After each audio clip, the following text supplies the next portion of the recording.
Hi everyone, my name is Julia and I'm here this morning with Huda Hamid of Fempreneur Secret. Welcome to our Lucy interview, Huda. How are you? I'm doing great. Thank you so much, Julia, for having me here. Of course. So, what does Fempreneur Secret do exactly? So, at Fempreneur Secrets, we coach and empower women to build profitable and purpose driven businesses online. So, we are a social enterprise, and that means that for every women who invest in their own learning, we set aside funds to provide a scholarship to women from underserved and underprivileged communities in Southeast Asia. So they get to learn exactly the same thing that these women who are investing in themselves get to learn too. Awesome. Can you give me an example of some of the businesses that the women create? Sure. Most of the women are very excited to create businesses surrounding their own skill sets. So it's oftentimes service-based businesses like being a graphic designer, a web designer, or maybe even an educator, a tuition teacher. Most of the times it's along those lines. But we also have women who creates their own e-commerce businesses around products that they love. Every single month when they are creating a new collection, they feel excited by it. So these are the kind of type of businesses that our women entrepreneurs get to create by the end of our program. Wow, that's awesome. So, how is, in your opinion, female entrepreneurship different? Or like what's special about women creating businesses? And I mean, many things are, but what's your take? So my take about this is actually, I really love this question, by the way, Julia. It's like this is a discussion that I have a lot with people when they ask me this question. And oftentimes men are the one who ask me this question. So what's the difference between male entrepreneurs and female entrepreneurs? So I would say that women entrepreneurs, when we start our businesses, we oftentimes begin it with someone other than us. So we begin with a bigger mission in mind, whether it is the community, whether it's our family, or maybe even, to impact a global change in the world. Right. So that is the more often than not the reasons behind why we start our businesses. Now, men, on the other hand, well, I can't say this for all, but research has Mhm. shown that men, when they run businesses, they are more often driven by the end results, which is profits, which is money. And then, of course, at the same time, if it is profitable enough, is there a way for them to exit the market as quickly as possible to cash in the returns? So the reason why they start the business then is more profit oriented than it is mission oriented that women are doing in business. And so what I like to see in the world, our mission here at Fempreneur Secrets is for us to see a world where business savvy women exist globally. So regardless of your financial status or even the environment that you're in, business education should be made accessible. And one thing we get to see here is that when women up level, rise above, elevate their skills to become entrepreneurs, what they get is they will have a very strong mission in what they do in their business. Plus, they need to learn the masculine skills, like how do you create a pricing strategy? What are the marketing skills? How do you reach out to new market segments? All of those things are a little bit more masculine skills. So if you blend the two together, women can excel as women entrepreneurs. We can lead the world and enact global changes much better than men. At least is what I think. No, I tend to agree, and I think the research really does support that. I know that one data point that we share at Lucy really often is how women on average spend 90% of their income on their family. That figure for men looks very different, which is why we know that helping women helps everyone. So whether we're helping women to create a business and earn more, or whether we're helping women to save more and manage their money a little better, we know that on average, money that is managed and controlled by women will go to further the community, as you mentioned, right? Not just make them richer, because that's just how it works, isn't it? So where is your community based? Is it, you mentioned Southeast Asia, but I know you're based in Singapore. So what's the split? So currently, our paid community mostly comes from Singapore. We also have women in Australia, and we also have some women in Pakistan and Bangladesh. Awesome. So these are all the community members that we're so proud of, and we love them so much because we get to see them grow.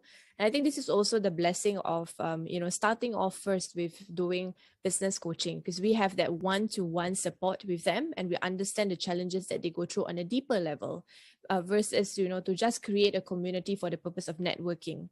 So if you just do networking, it doesn't really translate to the results that the women desires to see. But at least when what we are doing here, we get to see the results. And hopefully down the road, we do have plans for us to grow and create a much more diverse community where we have women from all walks of life, not just women who are already thinking of leaving their jobs in 9 to 5, but maybe even women who are thinking about retirement, starting a business for retirement, or maybe those who are, still having, the responsibilities at home, caretaking and also caregiving for their children or even the elderly. So we are definitely looking in that path right now. That's really interesting that the countries are so different from each other, because between Singapore, Australia, and Pakistan and Bangladesh, it's like, whoa, that's a big range. And I think this is something that we've noticed with Lucy as well, how people seem to think that Singapore has no issues of inequality and poverty. So a lot of what Lucy does is making banking really, really easy and accessible to anybody that has a phone number.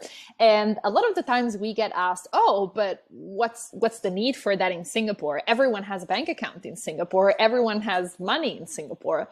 In your experience, is this true? Or is there a little bit of struggle and inequality in Singapore as well? If you talk about inequality, maybe I will stay away from that. It's a huge topic and discussion for another day. Okay. We'll have a separate chat about that. Yes. But if you talk about those who do not have the financial means, there really are still a lot of those who do not have the financial access. So they can have a bank account, which is expected of Singaporeans or even Singapore PRs. But is the bank account filled or is it empty? So there are still many who have bank accounts that are empty, or they have bank accounts, but they can't actually utilize it for the needs that they have in their lives. And not only that, I also do see that if, Singapore is a very, the hub itself, we are an economic hub. So we attract a lot of foreign talents or even, just people who want to work here in Singapore. So there are people who are coming into Singapore working.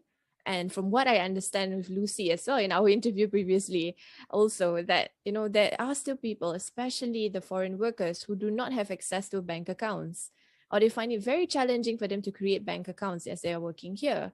So I think there it is as it is. There's still those challenges in place, even though we are a very developed economy, a global economy. But if you look at it, there are still people who do not have access. And that's also the reason behind why, on my part at Fempreneur Secrets, we want to educate women to better manage their finances. So even if you're running a business, you should have separate accounts for your business as well as for your personal expenses. And it shouldn't be the case of, I'm starting this business to feed my kids. Yeah, great, great mission that you're starting it to feed your kids. But if the money from the business comes in, and then the moment it comes in, you take it out to pay for milk powder, to pay for diapers, what's happening is that you do not get to see what profits is being run in the business, and you do not get to see what actually is your personal income. So that's where confusion comes in. And I've spoken to many women. I've spoken to a total of about 120 women across the year, and oftentimes this is the biggest challenge. So when I ask them, how much profit are you making in the business, they can't answer me. And then when I turn it around and ask how much money are you actually earning for yourself, they can't answer me. So this is very challenging. Yes. It's a huge challenge as it is. And I believe that, the work that you guys are doing at We Lucy is definitely helpful in empowering them to see that this is important to have that knowledge of financial segregation for your work and life. Yes. Financial segregation is a great word, and it's true, because if you don't divide up your money, then you never really know what's the business money, what's your personal money, what is being budgeted for what. So it's definitely very, very important, and a lesson that that I wish every woman, every entrepreneur really would learn early on, because definitely money management is key. But other than money management, what do you think is another challenge that these new women entrepreneurs are faced with? The challenges of the women who are underserved, or the challenges of women in general?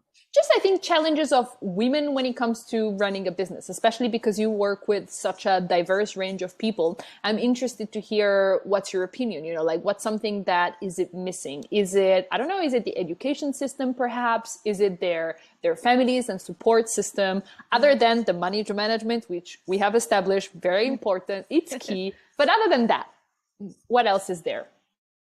So I think other than that, the biggest challenge that the women that I've spoken to go through is the fear of starting something new. So this fear can actually ground them so much that they are not willing to step outside of their comfort zone. They have this inner desire for great things. They have this inner desire to travel to see the world. They want to create an orphanage, they want to, be able to do so many good things, but they are not able to do that because they just are not willing to take the first step forward. So when you dive a little bit deeper, what you get to understand is that it is based on fear.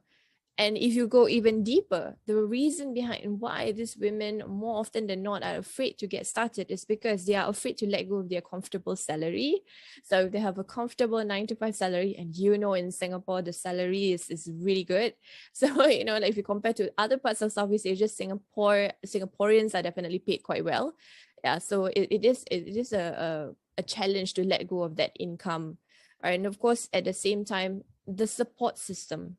So oftentimes women who wants to start a business, they do wonder if their better half, their spouse, or maybe even their parents would give them the support that they need to start their business, would be okay with them to start their business in the first place. Because for some of them, even though they are not the breadwinner, but their income is part of a dual income in the household. And it's equally important to sustain the lifestyle of the family and their household. So it can get quite challenging or daunting for them to think about wanting to leave this 9 to 5 job to do a business. But overcoming the fear is very important and easy, actually. So overcoming the fear is to first get started, because if you don't try, you wouldn't know. It's just like swimming. When you first learn how to swim, it's not as though you just have to jump and then you hope you float, right? It doesn't work that way. You have to dip your toe in the pool first, get familiar with the warmthness of the warmth of the water, the temperature of the water, and then slowly put your full foot in, and then the other foot, and then you have your feet in, and then you slowly go in, get yourself accustomed to it. The same way as well when it comes to running a business. You have to get started first, try it out, get started with the idea, get started with asking people, do you think I'm a good entrepreneur? What do you think I'm great at? What are my skill sets? So get started doing something in relation to the business that you are envisioning to do. Because if you don't get started, you're not going to know whether or not you are great at it, and you're not going to be able to tell whether you like doing it in the first place. Yeah, so these are some of the tips that I can share to help the women out there envision a better future for themselves. Well, thank you. I think this is very, very pragmatic and very, very good advice. So how did you start? How did you went from working for someone else to running your own business? Did you face the same challenges? Because you seem to be like quite familiar with it and also quite good at obviously solving the problem. So is this from personal experience? Okay, so starting out itself, I would say that I didn't actually have a full-time job before when I started my first business. I just took the leap of faith and jumped into it. I knew that I wanted to be an entrepreneur from a very young age, actually. So I knew that at about age 8, I wanted to be a teacher. All right. And then as I grew older, I wanted to be like my father. My father was a contractor and he runs his own business. So I was inspired by him. And he will always tell me stories about my grandmother, who runs a stall by the roadside back in the 50s. So, it was very inspiring to hear all of these stories. So I was inspired by my family's line of businesses, no matter how small the business is. And of course, at the same time, I progressed in my journey through education. And I realized that I had this very strong desire to run a business. I enjoyed the process of running a business, thinking about the next strategy, what's next. I really enjoyed that. But if there was anything that I wanted to do, I wanted to blend both. I wanted to be a teacher and I wanted to run a business. So I knew from the very beginning of me starting my first business that this is the moment that if I don't run this business, I won't be able to teach other people how to run a business. Yeah, so I started running my first business, which was in the space of handmade stationery. So I created handmade stationery, sold it off, got corporate clients. And that at that time I was 17, 18 years old. And it was just starting out. It was definitely very exciting times. But at that time, I had the backing of my parents still. So if anything were to, happen, I could still ask mommy and daddy for some money. So I'm a bit embarrassed by that, but it's okay. We're No, 18, 17 it's year good. old. I mean, it's good to have a safety net. I think it's good to recognize the privilege, but also there is nothing wrong with that, right? Yeah. So I had some financial backing. It wasn't a lot. It was just very minimal. So whatever excess I needed, probably my father only contributed $100, and then after he said, "That's it. You have to figure out how to survive from here." Yeah, So that's a yeah, gift. That's a small gift. it's a small gift. I completely agree with that. And then from that point onwards, I realized that I was meant to do more. So I tried and explored. I thought I was supposed to be in design. So I created my own scarves and shawls and tried selling that as well. They are all designed by me. And of course, I have my own team of designers who contributes to the designs as well. And then that business didn't kick off because the intention was wrong. My intention to start that business was just to get for me to collect funds to get married. I got married, and then after that, that business ended. Yeah, and then when You still learn the lesson, so yeah. that's valuable. We're That's not valuable. gonna throw that away. I think it's still valuable, right? It taught you a lesson. It So definitely did, yes. And along the way, my husband and I, we created a business together, which is our video production company that we still run today. So my husband now has taken over fully the business, and we now serve Fortune 500 companies as our clients. And then for myself, from I think about 4 years into running the video production, I've met a lot of women leaders. And these women leaders shared with me that the biggest challenge that they face is that there's a lack of representation. And not only that, they also shared that if they wish there was someone out there who would tell them something about their career or the trajectory of their career when they were starting out, they really, really hope they would tell them that it's okay to be a woman and it's okay for you to succeed without having to be a man. So that was when I started to think. so simple, right? Very simple, so simple. yes. So Such a simple simple advice. I agree. So I guess from that point onwards, I realized that I really needed to do something for the women community. And looking back at my history and my challenges that I went through in businesses, the mistakes I've made, and also the lessons I've learned in the journey, that is when I've decided that I have to share this knowledge. Even if it's just to one person, I have to share this knowledge out there into the world so that more women can learn how to become good entrepreneurs and create change and impact in the lives of others. So that's my journey into entrepreneurship. And along the way, of course, I had one full-time job. And honestly, when I applied for the job, it was really for me to understand what it's like to be an employee. Because if I don't understand that, it's going to be very challenging for me to lead and not understand the mind works of what it's like to be an employee. Yeah, so that was actually the reason behind why I stayed at that particular job for 1 year. And I learned as much as I could. And of course, at the same time, I tried to understand what it was like to be an employee. And that was a great learning lesson and a great learning point as well for myself. So this has led me to where I am today. What an interesting journey. Thank you for sharing. I think it's always great to hear these stories, because the more stories, and as you mentioned, representation is everything. The more we can represent women going from humble beginnings, of starting your own stationery line, etc., to then starting a business and then another one and then another one and then another one, the more we can show all the women and girls out there that they can do it too. Right? Obviously, it's not easy. It takes hard work, it takes skills, but so does everything else in life. So pick your heart, as they say. How can people learn more about Fempreneur secrets and what you do? Because I'm sure that in our audience we'll have a lot of women that are interested in maybe listening to your advice or getting your help. And I know that you have a very interesting podcast. All right. So if any of the ladies out there would like to learn more about what is it that Fempreneur Secrets does, or want to start your own business, you can definitely find me on fempreneursecrets.com. So that's where we are very active on. And of course, on Instagram, you can look for Fempreneur Secrets. Now, I actually have a gift for your audience, which is an ebook. Yeah. How nice. Thank you. So all you have to do is to go over to fempreneurssecrets.com/ebook, and you will be able to have access to it. So this ebook itself is it's an amazing opportunity for you to learn what are some of the things you need to prepare before you leave your 9 to 5 job. And the ebook title is The Art of Firing Your Boss. So what you need to do before you fire your boss. That's awesome. Does it include getting a Lucy account? Well, no, not yet. But we do get, we are really proud of the interviews that we have done with women entrepreneurs from all over the world. Yeah, so we talk a lot about it as well on our newsletters, as well as in our social medias as well. So yeah, feel free to just get onto the ebook, learn a little bit more, and of course get your own We Lucy account. I'm using it as well right now. I'm so proud of it. I shared it with everyone that I know. I told them how simple it is to actually manage your funds just using the app itself. So it is, yes, right? It's crazy so simple. It's crazy simple. I use it to manage all the different budgets for our marketing team. So we have a Lucy account for example, advertising, and we have another Lucy account for like translations, and it's just so simple. But I mean, obviously, yes, it's very, very simple, but that's what we have to say, right? Because, well, it is very simple. Yes, very simple, definitely.